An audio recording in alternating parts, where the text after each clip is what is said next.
చేస్తాడంటే వాడు నిందిస్తాడు, వాడికి కానీ చెప్తే వాడు త్వరగా లోపడ్డు ద్వేషిస్తాడు. అలాంటి లక్షణాలు కలిగి ఉన్నవాడు అపహాసుకునే లక్షణాలు. అయితే జ్ఞానవంతుని కలిగిన లక్షణాల గురించి దేవుడు తెలియజేస్తున్నాడు. వాడు ఏం చేస్తాడంట? ప్రేమిస్తాడు, ప్రేమను చూపిస్తాడు, నిన్ను నీ మాట వింటాడు, నీకు లోబడతాడు. కాబట్టి ఆ యొక్క జ్ఞానవంతునికి భయం ఉంటుంది, భక్తి ఉంటుంది, లోబడే యొక్క మనస్తత్వం ఉంటుంది, అందరిని ప్రేమించే మనస్సు ఉంటుంది అనేసి యొక్క వాక్యంలో దేవుడు తెలియచేస్తా ఉన్నాడు.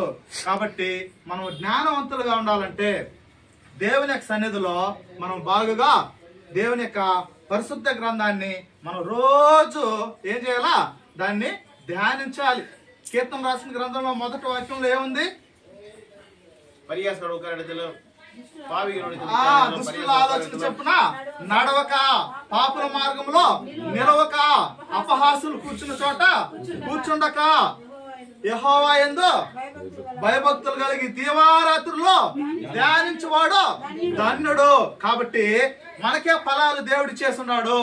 కాబట్టి మనమే కోరుకోవాలి, మనమే దాన్ని అనుసరించాలి. మనం దాన్ని ఎప్పుడైతే జ్ఞానాన్ని మనం పొందుకుంటామో జ్ఞాన అభివృద్ధి దాని మూలంగా సంఘము, కుటుంబం, సమాజము, దేవునిలో మనము అత్యున్నతంగా ఉన్నత స్థాయికి ఎదగతాము. ఆయన సాక్షులుగా, ఆయన బిడ్డలుగా మనము ఉంటామని దేవుడు తెలియజేస్తా ఉన్నాడు. చూద్దాం. తర్వాత 2 నిమిషాలు నేను క్లోజ్ చేస్తా. కీర్తన రాసిన గ్రంథము 1వ అధ్యాయము 3వ వచనాన్ని మనం ధ్యానించుకుందాం. అతడు నీటి కాలువన వారన నాటబడినదై ఆకు వాడక తన కాలమందు ఫలమిచ్చు చెట్టు వలె నుండును. ఎప్పుడైతే దేవుని యొక్క సన్నిధిలో దేవునితో సావాసం చేస్తావో, దేవుని అధికంగా ప్రేమిస్తావో, నా జీవితం ఎలా ఉంటుందంట? ఒక చెట్టు వలె ఉంటుందని దేవుడు తెలియజేస్తున్నాడు. ఆ చెట్టుకు నీరు ఎప్పుడు కాలువ పారుతా ఉంటుంది. ఆ కాలువ పారుతా ఉన్నప్పుడు ఆ చెట్టు తగిన కాలంలో ఏం చేస్తుందంట? ఫలాలు ఇస్తా ఉంటుంది. అయితే నీరు లేకపోతే ఎండిపోతుంది. అయితే నీరు దేంతో సాదృశ్యంగా తీసుకోవాలంటే దేవుడే సాదృశ్యంగా చూసుకోవాలి. కాబట్టి మనం నీరు ఊటలాగా ఉబుకుతా ఉండాలి. మనం ఎంతగా నీటిని మనం తోడుతూ ఉంటామో మరలా నూతనంగా వస్తుంది, వస్తూనే ఉంటుంది. అయితే మనం కూడా దేవుని యొక్క వాక్యాన్ని ఎంతగా ధ్యానించినా మనకి ఇంకా జ్ఞానం అభివృద్ధి అవుతూనే ఉంటుంది. కాబట్టి ఇది మీకు అన్నిటికీ ఎక్కువ సబ్జెక్టులు ఉండొచ్చు. స్కూల్లో ఒక్కొక్కరికి 7 సబ్జెక్టులు, 5 సబ్జెక్టులు. అయితే మనకు వచ్చింది దేవుడు ఒకే ఒక సబ్జెక్టు. ఈ సబ్జెక్టు నిత్య రాజ్యాన్ని తీసుకొని పోతుంది. ఈ యొక్క బైబుల్ మనం చనిపోయిన తర్వాత కూడా నిత్య రాజ్యంలోకి మన ఆత్మ దేవుని యొక్క సన్నిధి వరకు తీసుకుని పోతుంది. కాబట్టి దీనిని మనం గట్టిగా పట్టుకుంటే మన యొక్క జీవితము పరిశుద్ధంగా ఉంటుంది. పరిశుద్ధంగా ఎప్పుడైతే మన జీవితం ఉంటుందో మనమంతా దేవుని యొక్క బిడ్డలకు వారసులుగా ఉండిపోతాము. ఆయన సన్నిధిలోకి నిత్య రాజ్యంలో వెళ్తామనేసి దేవుడు తెలియచేస్తున్నాడు. కాబట్టి మనం ఏం చేయాలంట?